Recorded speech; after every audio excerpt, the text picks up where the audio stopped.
Assalamualaikum warahmatullahi wabarakatuh. Anak-anak, jumpa lagi dengan Bu Lutfi pada mata pembelajaran IPS. Nah, pada pembelajaran kali ini kita akan mempelajari materi tentang aktivitas manusia dalam memenuhi kebutuhan. Lebih tepatnya dengan tema kelangkaan dan kebutuhan manusia. Pada bab ini kita akan membahas 3 subtema, yaitu kelangkaan sebagai permasalahan ekonomi, kemudian kebutuhan manusia, dan yang terakhir ada tindakan, motif, dan prinsip ekonomi. Kelangkaan sebagai permasalahan ekonomi. Pernahkah kalian memperhatikan aktivitas setiap orang yang ada di sekitar tempat tinggal kalian? Orang-orang di sekitar kalian pasti melakukan aktivitas yang berbeda-beda untuk memenuhi kebutuhannya. Kita ketahui bahwa kebutuhan manusia sangat beraneka ragam. Antara lain, orang yang satu dengan orang yang lainnya pasti memiliki kebutuhan yang berbeda. Nah, kebutuhan manusia demikian banyak, sedangkan barang-barang dan jasa serta sumber-sumber alam lain jumlahnya terbatas atau langka. Kelangkaan sumber daya dibanding dengan kebutuhan manusia akan menyebabkan kurangnya atau tidak terpenuhinya sebagian atau seluruh kebutuhan untuk hidup. Kelangkaan ini merupakan masalah ekonomi manusia. Masalah ekonomi muncul karena adanya kebutuhan manusia yang terbatas, sedangkan alat pemuas kebutuhan yang berupa barang dan jasa terbatas adanya. Ketidakseimbangan antara kebutuhan dan ketersediaan alat pemuas kebutuhan itu disebut kelangkaan. Nah, jadi kelangkaan adalah kondisi di mana kita tidak mempunyai cukup sumber daya untuk memuaskan kebutuhan kita. Telah kita ketahui bahwasanya kebutuhan kita itu jumlahnya tidak terbatas, sedangkan alat pemuas kebutuhan yang ada di muka bumi ini terbatas. Jadi tidak sesuai dengan kebutuhan kita. Oleh karena itu bisa terjadi kelangkaan. Contohnya apa? Di sini ada 2 gambar ya anak-anak. Gambar yang pertama. Ini gambar yang pertama di sini menunjukkan banyak warga yang sedang mengantri dalam mengambil air. Nah, di sini air yang jumlahnya sangat terbatas dan kebutuhan warga untuk mendapatkan air setiap hari guna memenuhi kebutuhan sehari-hari. Oleh karena itu di sini warga mengalami kelangkaan dalam mendapatkan air. Kemudian yang kedua, ini ada gambar LPG atau gas untuk memasak. Kita ketahui bahwasanya aktivitas manusia dalam memasak itu dilakukan setiap hari dengan menggunakan bahan bakar LPG atau gas. Jika LPG atau gas tersebut habis, maka apa yang akan terjadi? Yaitu kelangkaan. Oleh karena itu, bisa digarisbawahi bahwasanya kelangkaan itu merupakan kondisi di mana kebutuhan manusia yang sangat banyak, sedangkan alat pemuas kebutuhannya terbatas. Nah, ini kebutuhan manusia.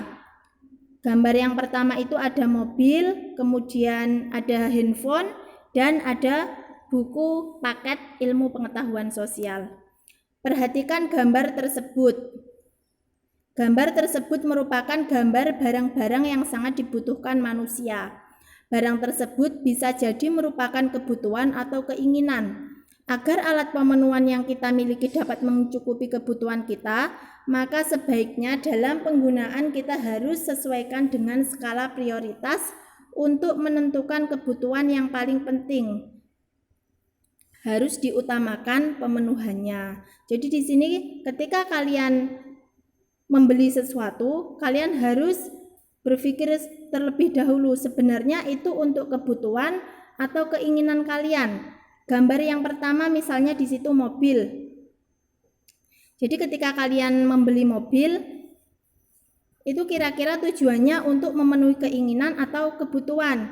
Jika untuk memenuhi kebutuhan misalnya, saya ini nggak bisa berkendaraan memakai sepeda motor karena panas.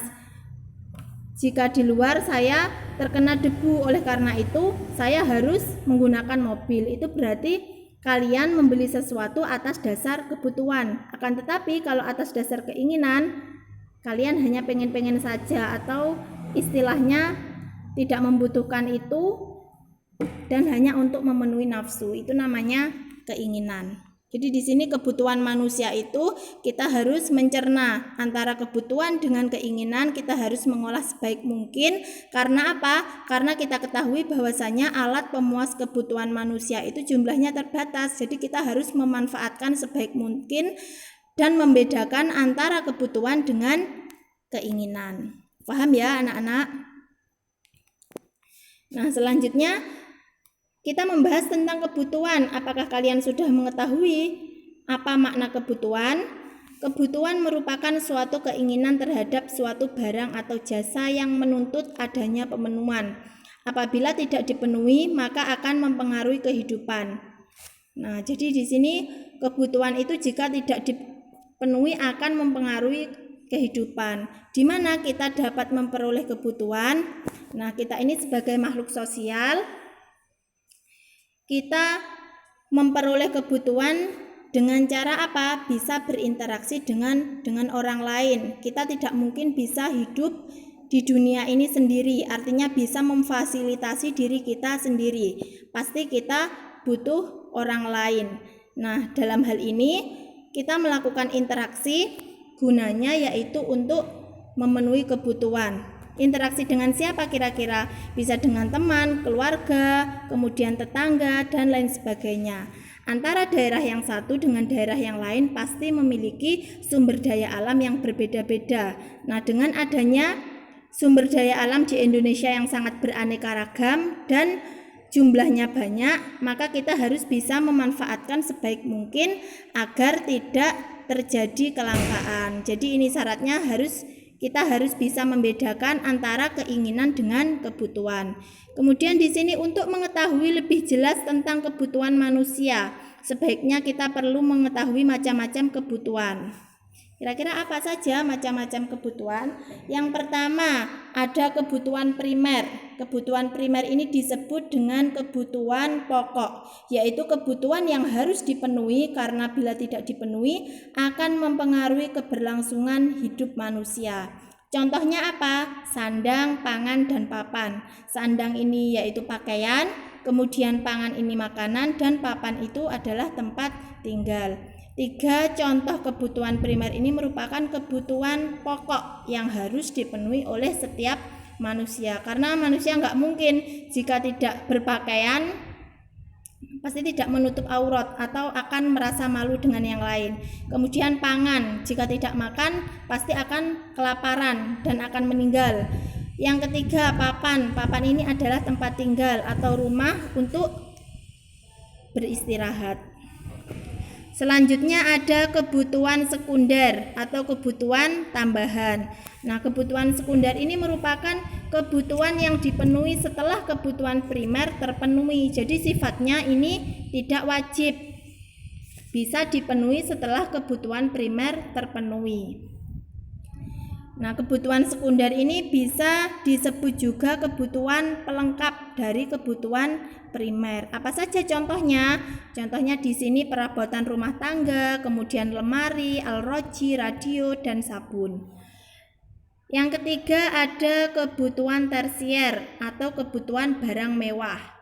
Nah, ini kebutuhan tersier ini adalah kebutuhan yang dipenuhi setelah kebutuhan primer dan kebutuhan sekunder terpenuhi. Jadi ini sifatnya barang mewah. Contohnya apa? Ada perhiasan, kemudian mobil, berlian, dan lain sebagainya.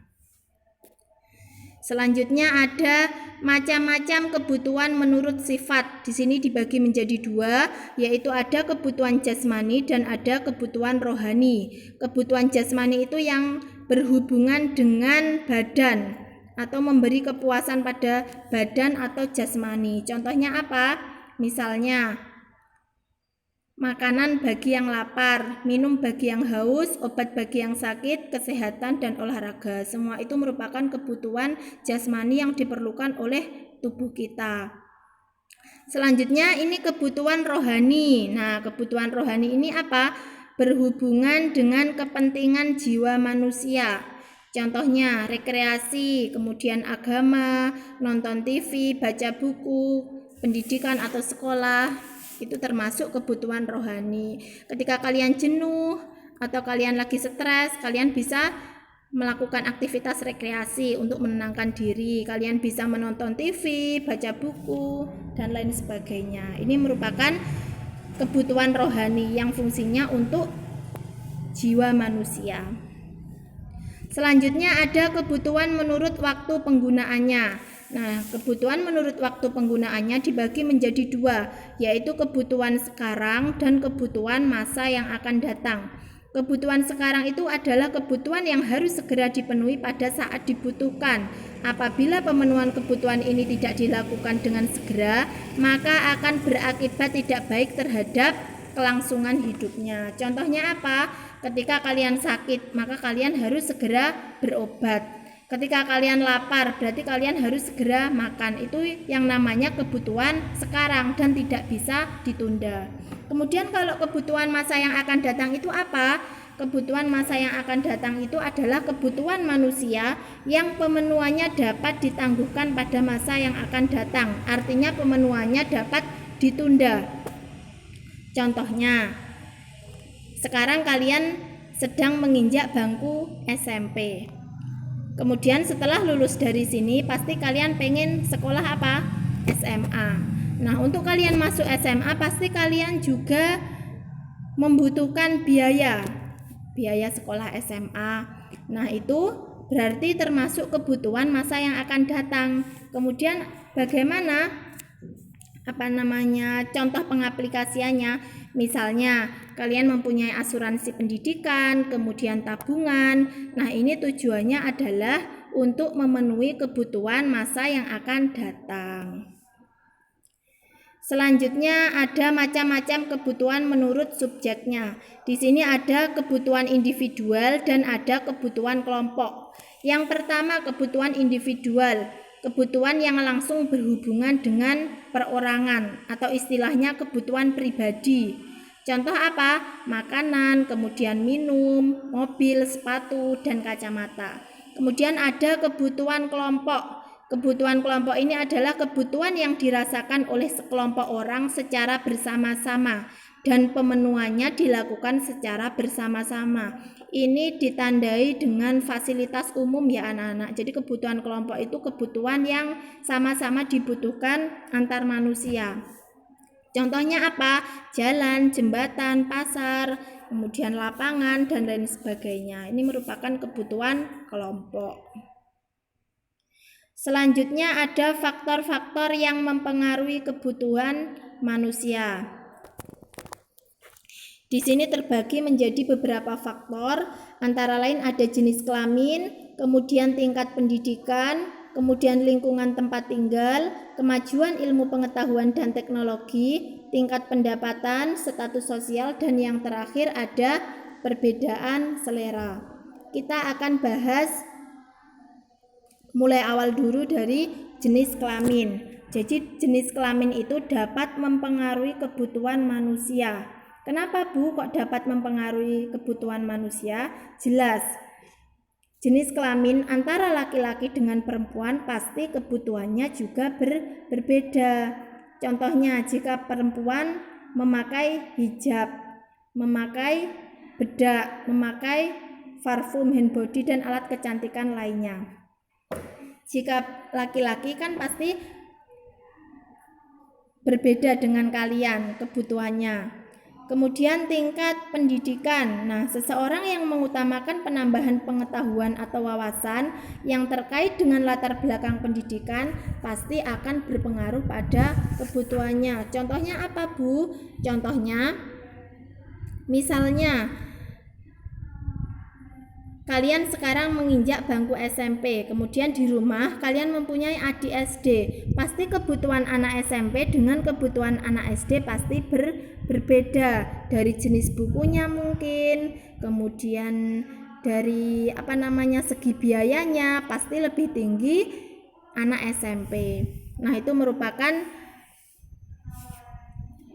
faktor yang mempengaruhi kebutuhan manusia ditinjau dari tingkat pendidikan. Kemudian lingkungan tempat tinggal. Nah, lingkungan tempat tinggal ini juga akan mempengaruhi besar kecilnya kebutuhan manusia. Contohnya apa? Misalnya, orang yang hidup di daerah pegunungan akan berbeda kebutuhannya dengan mereka yang hidup di dataran rendah. Contoh kecilnya misalnya, orang yang hidup di desa pasti kebutuhannya juga berbeda dengan orang yang hidup di kota. Kemudian ada kemajuan ilmu pengetahuan dan teknologi. Nah, ini berarti semakin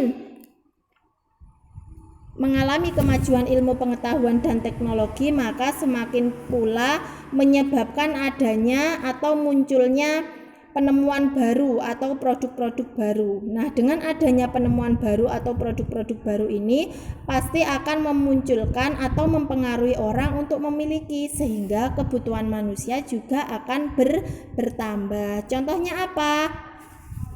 Misalnya, kalau zaman dahulu itu musimnya HP Nokia.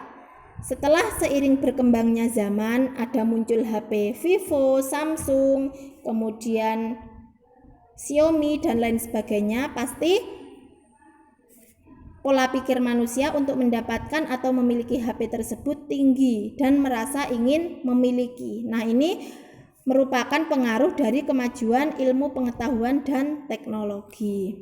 Kemudian ada tingkat pendapatan. Nah, ini semakin besar tingkat pendapatan seseorang, pasti juga akan berpengaruh dengan kebutuhan mereka. Jadi semakin besar pendapatan seseorang, maka semakin besar pula kebutuhan yang diinginkan. Sedangkan semakin kecil pendapatan seseorang, pasti orang tersebut juga akan sulit untuk memenuhi kebutuhan. Contohnya apa? Misalnya di sini, seorang pengusaha dengan seorang petani. Jika digarisbawahi, pasti hidupnya lebih makmur seorang pengusaha karena mereka mempunyai banyak uang. Nah, di sini berarti seorang pengusaha tersebut jika menginginkan sesuatu atau membutuhkan sesuatu, pasti dia lebih cepat dalam memperolehnya karena mempunyai uang. Berbeda dengan seorang petani yang pendapatannya kecil, maka dia akan semakin sulit dalam memperoleh sesuatu. Nah, ini jika ditinjau dari tingkat pendapatan. Kemudian ada status sosial. Nah, status sosial ini bisa diartikan jabatan. Semakin tinggi kedudukan seseorang di masyarakat, biasanya semakin beragam dan bertambah pula kebutuhannya. Misalnya di masyarakat, oh dia jadi DPR, pasti dia menginginkan sesuatu yang mewah, pengen mobil mewah, kemudian rumah mewah dan lain sebagainya. Ini fungsinya adalah status sosial. Nggak mungkin ya seorang DPR naiknya sepeda motor, pastikan dia kebutuhannya semakin bertambah dan menginginkan kebutuhan yang bersifat mewah. Kemudian perbedaan selera. Nah, perbedaan selera ini akan sangat berpengaruh terhadap barang atau jasa yang dibutuhkan. Selera seseorang akan mempengaruhi orang tersebut akan memenuhi kebutuhannya. Jadi perbedaan selera itu jelas akan menyebabkan faktor-faktor yang mempengaruhi kebutuhan manusia, karena setiap manusia satu dengan yang lain pasti seleranya juga berbeda. Kemudian alat pemenuhan kebutuhan menurut kelangkaannya atau cara memperolehnya di sini terbagi menjadi dua, yaitu ada barang ekonomis dan barang bebas. Barang ekonomis itu apa? Yaitu semua barang yang keberadaannya terbatas sehingga untuk memperolehnya perlu pengorbanan baik material maupun fisik. Contohnya apa? Kendaraan, kemudian rumah dan makanan. Misalnya ketika kalian butuh kendaraan, pasti kalian akan membeli dan itu pasti akan membutuhkan material atau uang. Kemudian rumah, misalnya kalian pengen mempunyai rumah, pasti kalian butuh uang dan tenaga untuk membuat rumah tersebut. Nah, ini berarti melibatkan pengorbanan material maupun fisik. Kemudian barang bebas. Nah, barang bebas ini adalah barang yang jumlahnya banyak sehingga untuk memperolehnya tidak perlu pengorbanan. Contohnya apa? Sinar matahari, udara, dan air. Ini termasuk barang bebas. Selanjutnya ada alat pemenuhan kebutuhan menurut hubungannya dengan barang lain. Di sini ada barang substitusi dan ada barang komplementer. Barang substitusi itu apa? Yaitu barang yang dalam penggunaannya dapat saling menggantikan dengan barang lain dengan syarat barang tersebut memiliki kegunaan yang sama. Contohnya, nasi bisa diganti fungsinya dengan singkong. Nah, ini maksudnya bagaimana? Jika kalian ingin makan nasi akan tetapi nasinya tidak ada, berarti kalian bisa makan singkong karena nasi dengan singkong fungsinya itu sama, yaitu mengandung karbohidrat. Dan tujuannya itu bisa untuk mengenyangkan perut manusia ketika lapar. Nah, ini berarti nasi bisa digantikan dengan singkong. Kemudian barang komplementer, ini adalah barang yang penggunaannya dapat saling melengkapi satu sama lain. Karena bila tidak salah satu, maka barang tersebut kurang bermanfaat. Contohnya, kompor tidak akan menyala kalau tidak ada gas atau minyak tanah. Kemudian motor tidak akan jalan kalau tidak ada bensin. Jadi antara kompor dengan gas atau minyak tanah itu saling berpengaruh atau saling berkaitan. Kemudian motor dengan bensin juga begitu. Selanjutnya ada alat pemenuhan kebutuhan menurut tujuan penggunaannya. Di sini ada barang produksi dan ada barang konsumsi. Yang pertama, barang produksi atau barang modal. Nah, ini disebut juga barang modal karena barang ini tidak dapat langsung memenuhi kebutuhan manusia, tetapi melalui proses dahulu baru dapat digunakan. Contoh barang modal seperti ini adalah mesin, kemudian lahan, dan gedung. Ini berarti cukup membeli barang modal ini satu kali, akan tetapi bisa untuk mengolah beberapa kali. Contohnya mesin, misalnya mesin jahit cukup membeli satu kali, akan tetapi bisa untuk memproduksi pakaian beberapa kali. Ini merupakan dari barang modal atau barang produksi. Kemudian ada barang konsumsi, yaitu barang yang dapat digunakan secara langsung untuk memenuhi kebutuhan manusia. Contohnya adalah buku tulis yang kalian butuhkan untuk belajar dan alat tulis. Ini merupakan barang konsumsi. Jadi kalian mengkonsumsi buku tulis dan alat tulis yang digunakan untuk proses pembelajaran. Ini merupakan contoh dari barang konsumsi. Selanjutnya alat pemenuhan kebutuhan menurut proses pembuatannya. Di sini dibagi menjadi 3, yaitu ada barang mentah, ada barang setengah jadi, dan ada barang jadi. Barang mentah itu apa? Barang mentah merupakan barang yang belum dapat digunakan untuk memenuhi kebutuhan, tetapi harus melalui proses produksi terlebih dahulu. Contohnya, padi belum bisa digunakan untuk memenuhi kebutuhan karena masih berupa barang mentah dan harus melalui proses terlebih dahulu. Jadi padi itu barang mentah. Kemudian barang setengah jadi, yaitu barang atau alat pemuas kebutuhan yang masih dalam proses produksi, antara lain benang sebelum dibuat kain, tepung sebelum dibuat kue. Jadi setengah jadi sifatnya. Tepung misalnya yang awalnya dari beras kemudian dilembutkan menjadi tepung, itu tepung merupakan barang setengah jadi. Kemudian barang jadinya kue. Kemudian ada barang jadi, adalah barang atau alat pemuas kebutuhan yang dapat digunakan untuk memenuhi kebutuhan. Contohnya barang ini adalah nasi, kemudian kue, alat tulis, tas, baju, celana, buku, dan pensil. Nah, ini langsung artinya itu siap digunakan, siap dimakan, siap dipakai, dan lain sebagainya. Ini merupakan barang jadi. Nah, itu merupakan macam-macam dari kebutuhan manusia. Selanjutnya, materi, tindakan, motif, dan prinsip ekonomi. Yang pertama kita akan belajar tentang tindakan ekonomi. Kalian amati gambar di bawah ini. Ini gambar yang pertama adalah aktivitas perdagangan di pasar. Kemudian gambar yang kedua itu adalah gambar ibu-ibu yang sedang menjahit. Ini merupakan tindakan ekonomi. Jadi tindakan ekonomi itu adalah segala kegiatan manusia untuk memenuhi berbagai kebutuhan hidupnya. Apakah hanya dua saja ini Bu contohnya? Tidak. Jadi tindakan ekonomi itu adalah segala atau semua kegiatan manusia untuk memenuhi berbagai kebutuhan hidupnya. Ini hanya contoh, misalnya jual beli di pasar, kemudian menjahit. Ada lagi misalnya di sini tukang buruh dan lain sebagainya. Itu juga termasuk tindakan ekonomi yang tujuannya apa? Untuk memenuhi kebutuhan hidup manusia.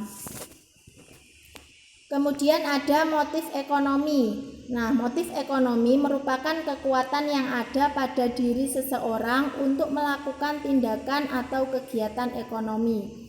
Nah, dalam kegiatan atau tindakan ekonomi seseorang tersebut, motif dapat berasal dari dalam diri seseorang maupun dari orang lain. Jadi sebelum kalian melakukan tindakan ekonomi atau kegiatan ekonomi, pasti kalian sudah muncul motif ekonomi. Motif itu bisa diartikan motivasi, baik motivasi yang berasal dari dalam diri kita atau motivasi internal maupun motivasi yang berasal dari orang lain atau motivasi eksternal.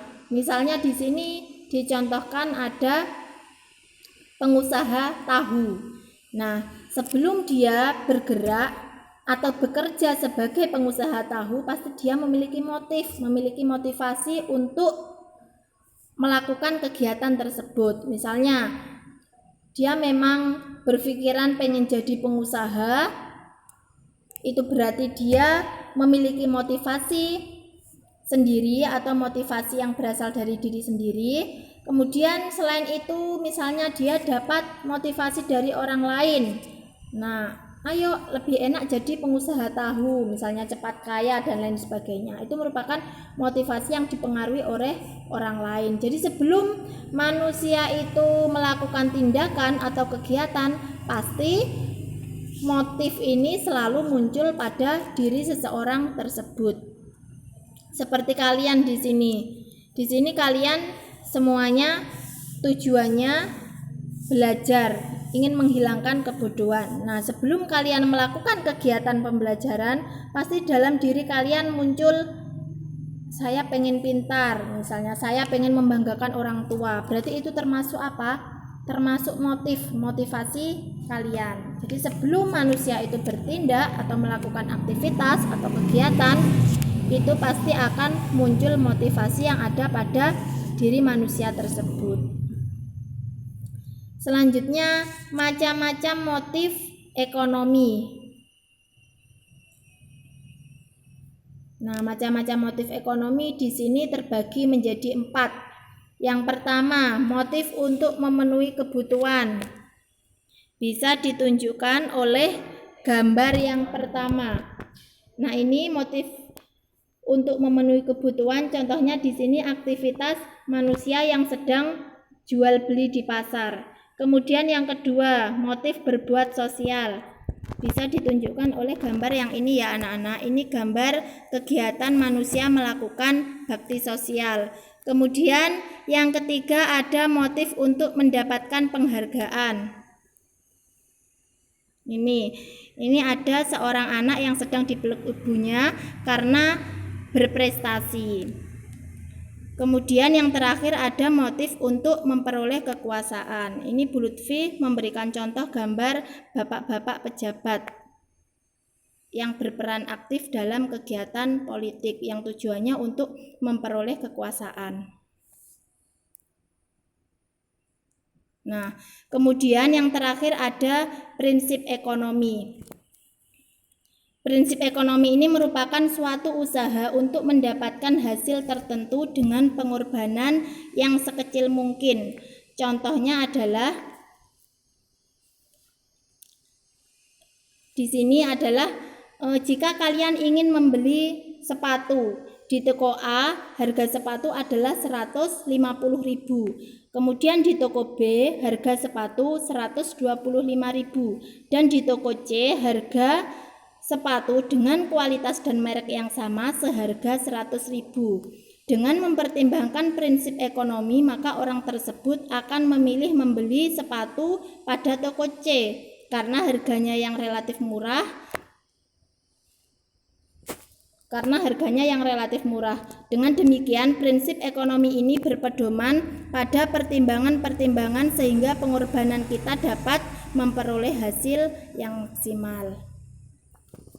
Nah, sekian pembelajaran pada hari ini. Semoga ilmu yang kalian dapatkan bermanfaat. Wassalamualaikum warahmatullahi wabarakatuh.